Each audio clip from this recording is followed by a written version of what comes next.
എറിഞ്ഞു പിടിക്കും, കളിക്കില്ല. സീരിയസ് ആയിട്ട് ഭഗവാന് വേണ്ടി ചെയ്യേണ്ട കാര്യമാണോ? ഇതോടോ വലിയ സാധനങ്ങളൊക്കെ നേരത്തെ വിഷു കഴിഞ്ഞാൽ ഉണ്ടല്ലേ ഉടനെ ചൂടങ്ങ് കുറയും. നോക്ക്, അത് കഴിഞ്ഞാൽ ഉടനെ കൊണ്ട് കയറും മഴ. അത് മാവൻ പറഞ്ഞ ശരിയാണ്. ഇപ്പൊ എന്തൊരു ചൂട് സഹിക്കൂല. പുറത്തിറങ്ങിയോണ്ടല്ലോ തൊലിയൊക്കെ പൊള്ളിപ്പോവും.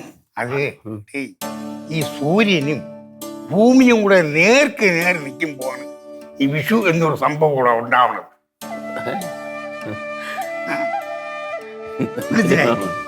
അച്ഛാ, നമ്മൾ ഈ വിഷുക്കണി ഒഴുക്കുമ്പോഴേ അതിന്റെ കൂടെ സ്വർണ്ണ കോയിനും കൂടി വെക്കണ്ടേ? സ്വർണ്ണ കോയിൻ വെക്കണം എന്നാണ്, പക്ഷെ ഇല്ലെങ്കിൽ കുഴപ്പമൊന്നുമില്ല. വേണം, സ്വർണ്ണ കോയിൻ വേണം. ഇല്ലെങ്കിൽ എന്ത് ചെയ്യും? ഇല്ലെങ്കിൽ 5 രൂപ തൊട്ട് വെച്ചാൽ മതി. 5 രൂപ എന്തെങ്കിലും കോയിൻ വെച്ചാൽ മതി. നാണയം വെക്കണം, അതാണ്. ഈ മനുഷ്യനും കൃഷിയുമായിട്ടുള്ള ആ ബന്ധുവാണ് വിഷു. മനസ്സിലായി? അതായത് സമൃദ്ധിയും നിറവും. തന്നെയുമല്ല, ഈ വിഷു എന്ന് പറഞ്ഞു കഴിഞ്ഞാൽ ശ്രീകൃഷ്ണ ഭഗവാനെ പ്രകൃതിയിൽ നമ്മൾ ആരാധിക്കുന്നതാണ്. അത് പറയാൻ പറഞ്ഞാൽ ഒരു കാര്യം പറയാം. ഈ 1-ാം തീയതി ചോറും ചില വീടുകളിൽ ആൾക്കാരെ പിടിച്ചിരുത്തും. ഇതിന്നറിയാം, അവര് ഒരു കണി കാണാൻ പോലെ എന്നിട്ട് അവര് വന്ന് കയറിയാൽ വീട്ടിന് ഐശ്വര്യം. അതേപോലെയാണ് ഇത്. എന്റെ വീട്ടിന്റെ അടുത്ത് മാസം 1-ാം തീയതി ആകുമ്പോ ഞാൻ പോണം. വീട്ടില് എന്റെ വീട്ടിന്റെ തിരിച്ചു വയ്ക്കാൻ വന്നായിരിക്കും. ചുമ്മാ മണ്ണല്ലേ അവിടെ എന്നെ വിളിക്കും. എന്നെ വിളിക്കുന്നല്ലേ വരാൻ പറയും. തലേ ദിവസം നാളെ 1-ാം തീയതിയാണ് വരണം. 10 രൂപ അവര് ദക്ഷിണായിട്ട് കൊച്ചിലത്തെ കാര്യം. 1-ാം തീയതി ഇരിക്കാൻ പോണെന്ന് പറയും. 1-ാം തീയതി ഇതല്ല.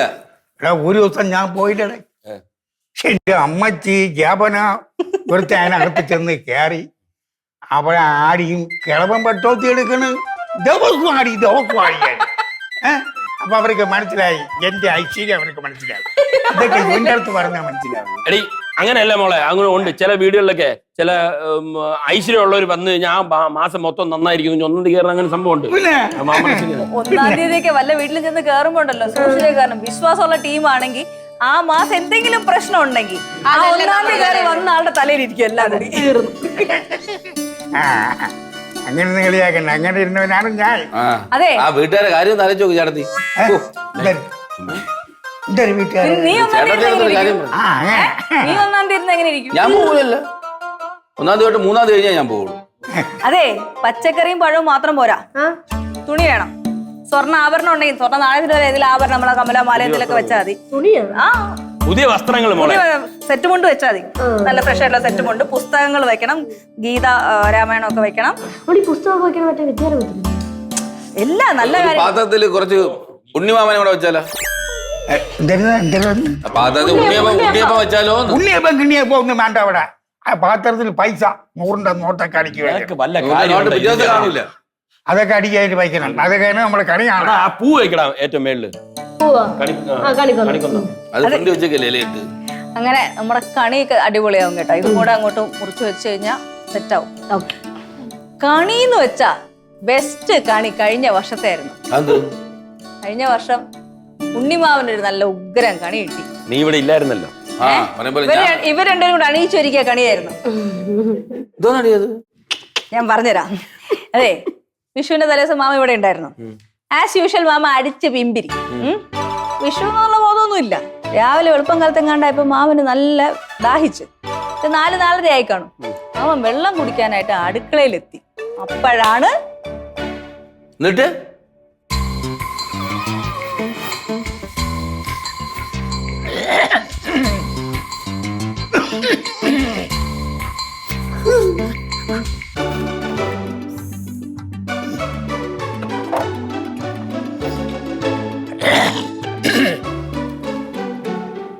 ഭക്ത, മോനെ ഭക്ത,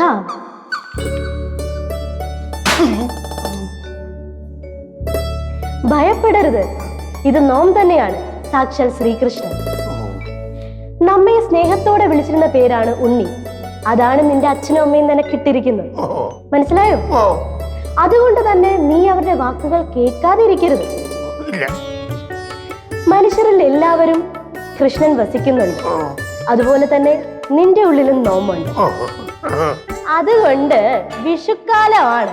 മര്യാദയ്ക്ക് വീട്ടിൽ അടങ്ങി ഒതുങ്ങി ഇരുന്നോണം കേട്ടല്ല. നിന്റെ സോമരസ പാനി ഇച്ചിരി കൂടി വരുന്നുണ്ട്. ഈ സ്വാമി സ്വാതന്ത്ര്യം. ഭക്ത വെള്ളമടി ഓഹോ. അത് കൂടി വരുന്നു. നിർത്തണം. മഹാബലിക്ക് അങ്ങൊരു വരം കൊടുത്തിരുന്നല്ലോ. ഉം. മഹാബലിക്ക് അതേപോലെ എനിക്കൊരു വരം തരാമോ? വർഷത്തിൽ ഒരിക്കൽ ഇതുപോലെ കഴിക്കാൻ. ഉം? അങ്ങനെ എങ്ങാനും സംഭവിച്ചെന്നെങ്കിൽ ഞാൻ അറിഞ്ഞ വാമനായിട്ട് വന്ന് പാതാളത്തിൽ ചവിട്ടിത്തായിരുന്നു കേട്ടല്ല. അയ്യോ. ചെല്ലു ചെല്ലു നിന്ന് താഴെ ശരി, ചോട്ടാ ചെല്ലു. ശരി ഭഗവാനെ. ആ. ഭഗവാനെ, ഞാൻ വെള്ളമടി നിർത്തി. അങ്ങ് പറഞ്ഞു കേട്ടത് ഇതോടുകൂടി വെള്ളം എനിക്ക് അടിക്കില്ല. നല്ലത്. അങ്ങേരെ ദർശനം കിട്ടിയത് ഞാൻ മഹാഭാഗ്യവാനാണ്. Thank you thank you. ഇംഗ്ലീഷാ ഭഗവാൻ സംസാരിക്കുന്നത്. എന്ത്? നോം സർവ്വവ്യാപിയാണ്. ഓഹോ. ഇംഗ്ലീഷ് അറിയാം. ഓ. ശരി, ഇനി നിന്ന് താളം ചവിട്ടാതെ പൊക്കോ. ഓ. ഓ. പോട്ടാ ഭഗവാനെ. കൂള് ഭക്ത. ഓ. ഭഗവാന്റെ ദർശനം കിട്ടിയത് വളരെ പുണ്യം. ഓ.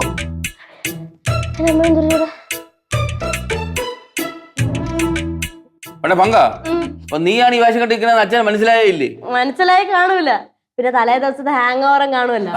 എന്റെ അമ്മോ, ഇതുപോലെ ചിരി അടക്കി പിടിച്ച ഒരു സിറ്റുവേഷൻ എന്റെ ജീവിതത്തിൽ വേറെ ഉണ്ടായിരുന്നു. ഇരിക്കണോ അതിന്റെ ആ ക്ഷീണം എപ്പോഴും ഉണ്ട് കേട്ടോ. ആ മതി മതി മതി, എല്ലാരും പോയി കിടന്ന് ഉറങ്ങാൻ നോക്കി. നിങ്ങൾ എല്ലാരും ഉറങ്ങിയിട്ടാണ് എനിക്ക് ഇതൊക്കെ ഒന്ന് സെറ്റ് ചെയ്യാം. ചെല്ലു. കേട്ടോ അമ്മേ എന്നറിയണം.